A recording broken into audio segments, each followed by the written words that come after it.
Halo, Assalamualaikum. Perkenalkan, saya Zara Karika Kinesti, mahasiswa Prodi Pendidikan Sejarah, mata kuliah Ilmu Kealaman Dasar. Di sini saya akan menjelaskan dua subbab, di antaranya pertama ada teori terbentuknya alam semesta, galaksi dan tata surya, dan sistem tata surya. Yang kedua, ada hipotesis kejadian bumi, susunan lapisan bumi, atmosfer, hidrosfer, litosfer. Subbab pertama yaitu alam semesta dan tata surya. Di dalam subbab ini ada 3 bagian, yaitu teori terbentuknya alam semesta, yang kedua ada teori terbentuknya galaksi dan tata surya, yang ketiga ada sistem tata surya. Bagian pertama, teori terbentuknya alam semesta. Apa itu alam semesta? Alam semesta merupakan suatu ruangan atau sungkup dengan bumi yang dapat sebagai lantainya dan langitnya, beserta bintang sebagai atapnya. Menurut orang Babilonia, kurang lebih 700 sampai 600 Masehi. Di dalam teori terbentuknya alam semesta itu ada beberapa teori yang mengungkapkan tentang terbentuknya alam semesta. Adalah pertama, ada teori keadaan tetap steady state. Teori ini berdasarkan prinsip kosmologi sempurna yang mengatakan bahwa alam semesta dimanapun dan bila manapun selalu sama. Prinsip tersebut, alam semesta terjadi pada suatu saat tertentu yang telah lalu dan segala sesuatu di alam semesta selalu tetap sama, walaupun galaksi-galaksi saling bergerak mengalami satu sama lain. Yang kedua, ada teori dentuman besar atau Big Bang Theory.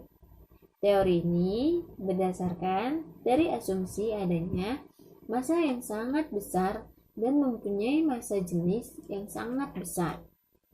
Karena adanya reaksi ini kemudian meledak dengan hebatnya.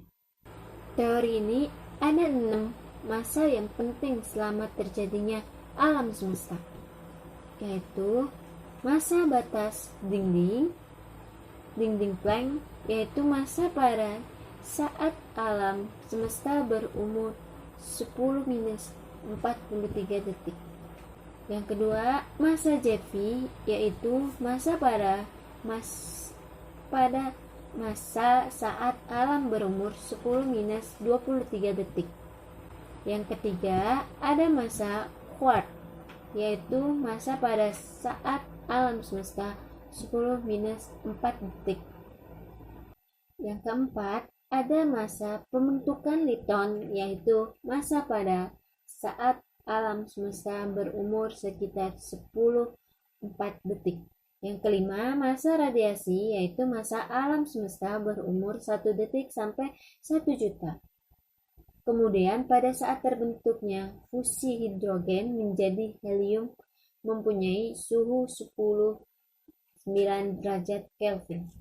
Yang keenam, massa pembentukan tata surya, yaitu pada usia 4,6 kali 9 tahun. Bagian kedua, ada teori terbentuknya galaksi dan tata surya.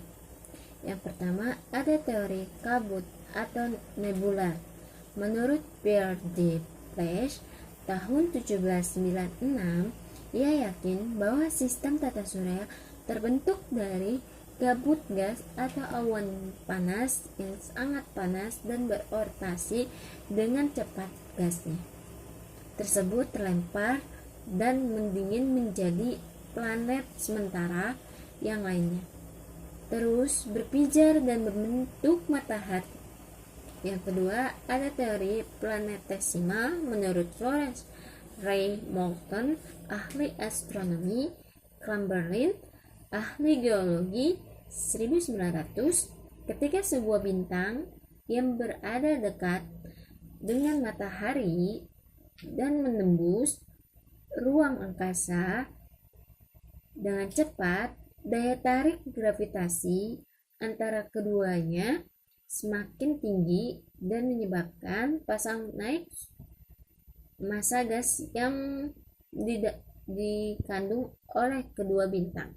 Teori pasang surut kata tidak James and Sherlock Jeff 1919, suatu bintang yang mendekati matahari akan menghasilkan gaya gravitasi yang cukup kuat untuk menyisap filamen gas yang berbentuk cerutu dari tubuh matahari. Bagian ketiga, ada sistem tata surya. Apa itu tata surya? Tata surya merupakan kumpulan benda langit yang terdiri atas sebuah bintang yang disebut matahari dan semua objek yang terikat oleh gaya gravitasinya. Di tata surya ada 9 buah planet yang mengelilingi matahari. Pada hakikatnya merupakan dunia tersendiri dengan beberapa ciri khas. Dilihat dari segi kemanusiaan, bumilah yang paling khas karena mampu mengembangkan kehidupan makhluk teknologi. Planet di dalam tata surya dapat terbagi dalam 2 golongan kecil. Ada planet kecil dan planet raksasa. Planet kecil itu Merkurius, Venus, Bumi, dan Mars. Yang planet raksasa itu ada Jupiter, Saturnus, Uranus, dan Neptunus. Bab kedua yaitu ada hipotesis kejadian bumi atau bumi. Di dalam subbab ini ada 3 bagian, yaitu ada hipotesis kejadian bumi, susunan lapisan bumi, dan atmosfer, hidrosfer, dan litosfer. Bagian pertama ada hipotesis kejadian bumi. Apa itu hipotesis kejadian bumi atau bumi? Bumi merupakan satu-satunya planet yang sampai saat ini diketahui oleh manusia terdapat kehidupan makhluk hidup di diameter bumi ini adalah 12.756 km di khatulistiwa. Jarak bumi dari matahari sekitar 150 juta kilometer. Teori Newton tentang gravitasi mendorong para ahli untuk mengajukan hipotesis kejadian bumi dengan dasar ilmiah. Yang pertama, ada hipotesis kabut dari Kant atau Flash 1755. Immanuel Kant 1755 di Jerman mengatakan bahwa asal segalanya ini adalah gas yang bermacam yang tarik-menarik membentuk kabut gas. Dalam proses berputaran yang sangat kencang, materi kabut bagian khatulistiwa terlempar memisah dan memadat. Karena pendinginan fragmen yang terlempar inilah yang kemudian menjadi planet-planet dalam tata surya. Yang kedua, ada hipotesis platesimal. Menurut Chamberlain, ahli geologi, dan Moulton, ahli astronomi, maka beranggapan adanya matahari yang didekati oleh suatu bintang besar yang sedang beradar, maka terjadilah tarik-menarik sesuai dengan hukum Newton. Oleh tenaga penarikan pada matahari asal tadi, maka terjadilah ledakan-ledakan yang hebat. Gas yang meledak keluar dari atmosfer matahari, kemudian mengembang dan menolak sebagai benda-benda yang padat yang disebut platesimal. Yang ketiga, ada hipotesis pasang surut gas.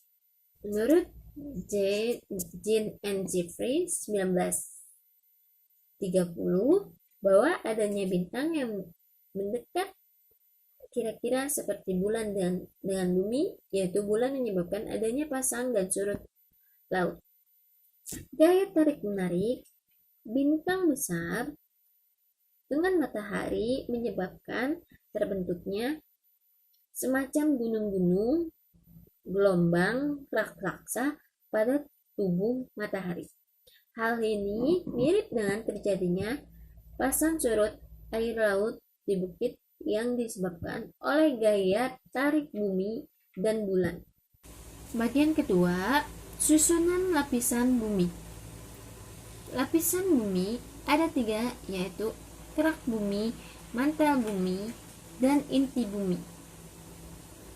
Yang pertama, ada kerak bumi, merupakan lapisan terluar bumi yang terbagi menjadi 2 kategori, yaitu kerak samudra dan kerak bumi, dan kerak benua.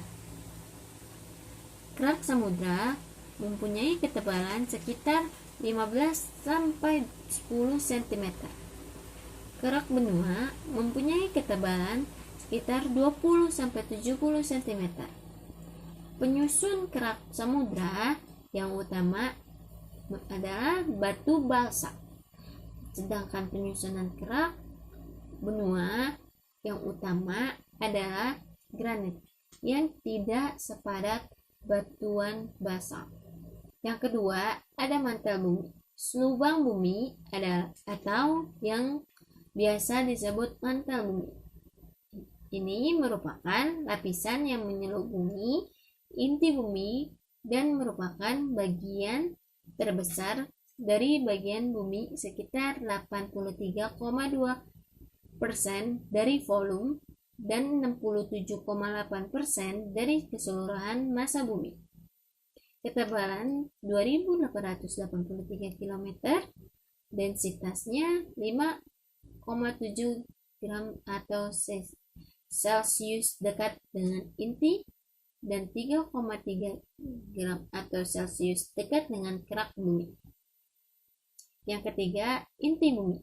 Inti bumi terletak mulai kedalaman 2.900 km dari dasar kerak bumi sampai ke pusat bumi. Inti bumi dapat dipisahkan menjadi bagian inti bumi luar dan inti bumi dalam. Batas antara selubang bumi dan inti bumi ditandai dengan penurunan kecepatan gelombang P secara drastis dan gelombang S yang tidak diteruskan.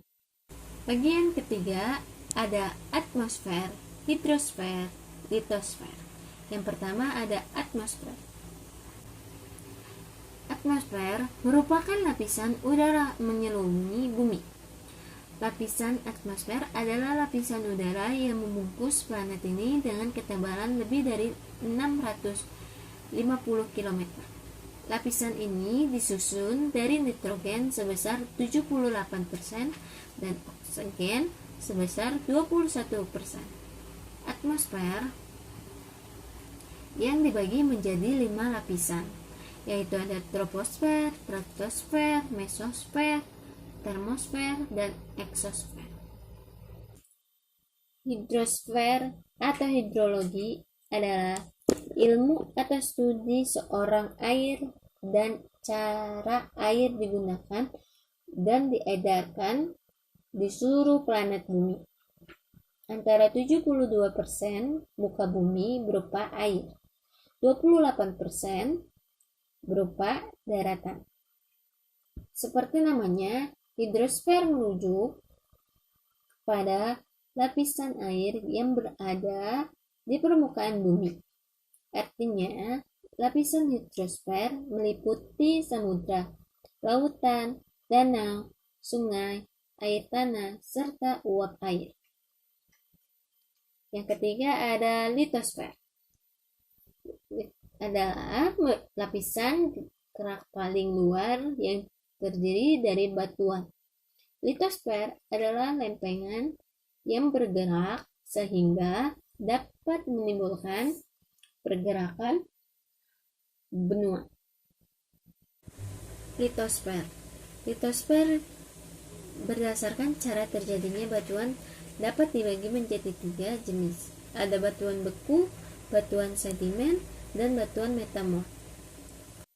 Terima kasih atas nontonnya. Sekiranya ada pertanyaan, bisa komen di kolom komentar. Dan see you next video. Assalamualaikum.